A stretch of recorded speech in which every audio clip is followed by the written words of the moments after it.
নমস্কার সকলকে, আমি প্রিয়াঙ্কা আবারও একটা নতুন ভিডিও নিয়ে চলে এসেছি। এই ভিডিওটা সেই কবে আপনাদের দেখাবো বলেছি, এই ভিডিওটা দেখানোই হয়নি। সেই আমার বোনের জন্মদিনে করেছিলাম পনিরের বিরিয়ানি, সেই ভিডিওটা আমি এডিট করার টাইমই পাচ্ছিলাম না, এর জন্য ছাড়াও হচ্ছিল না। কবে আপনাদের বলেছি যে আপনাদেরকে পরের দিনই শেয়ার করব, ভিডিওটা করাই হয়নি। এই এতদিনে সুযোগ পেয়েছি, তারপর আজকেই সেই ভিডিওটা ছাড়ছি।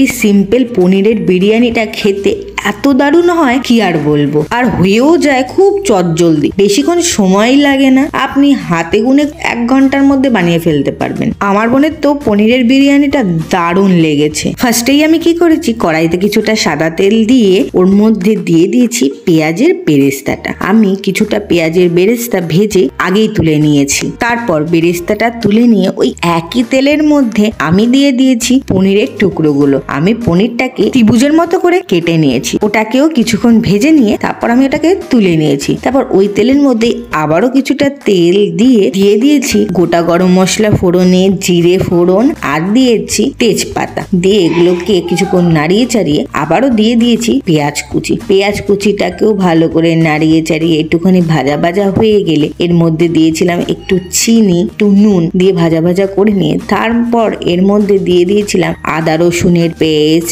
লঙ্কা গুঁড়ো, কাশ্মীরি লঙ্কার গুঁড়ো আর একটু নুন দিয়ে ভালো করে এটাকে কিছুক্ষণ কষিয়ে নেওয়ার পর এর মধ্যে দিয়ে দিয়েছিলাম টক দই। টক দইটাকে দিয়েও কিছুক্ষণ কষিয়ে নেওয়ার পর আমি দিয়ে দিয়েছিলাম ফার্স্টে আলুগুলো দিয়েও কিছুক্ষণ কষিয়ে নিয়ে দিয়ে দিয়েছি জলটাকে দিয়ে একটু ফুটে এলে দিয়ে দিয়েছিলাম পনিরের টুকরোগুলো দিয়েও কিছুক্ষণ ভালো করে ফুটিয়ে নিয়ে আমি তারপরে পনিরের টুকরোগুলোকে তুলে নিয়েছিলাম কড়াই থেকে। তারপর ওই আলুর মধ্যে আমি দিয়ে দিয়েছিলাম কিছুটা গরম মশলার গুঁড়ো আর দিয়েছিলাম বিরিয়ানি মশলাটা। এটাকে ভালো করে মিশিয়ে নিয়ে এটা হতে হতে আমি ততক্ষণ বিরিয়ানি রাইসটাকে করে নিচ্ছিলাম। বিরিয়ানি রাইসের জলের মধ্যে দিয়েছিলাম গোটা গরম মশলা, একটু নুন, একটু চিনি দিয়ে ভালো করে আগে জলটাকে ফুটিয়ে নিয়েছিলাম। তারপর ওই জলের মধ্যে দিয়ে দিয়েছিলাম বিরিয়ানির চালটাকে, দিয়েও ওটাকে ভালো করে ফুটিয়ে নিয়ে আমি এটাকে নামিয়ে নিয়েছি। এটাকে জলটাকে ঝরিয়ে নিয়ে অল্প অল্প করে রাইসটাকে দিয়ে দিয়েছিলাম কড়াইয়ের মধ্যে। এবার ওপর থেকে লেয়ারে লেয়ারে সাজিয়ে দেবো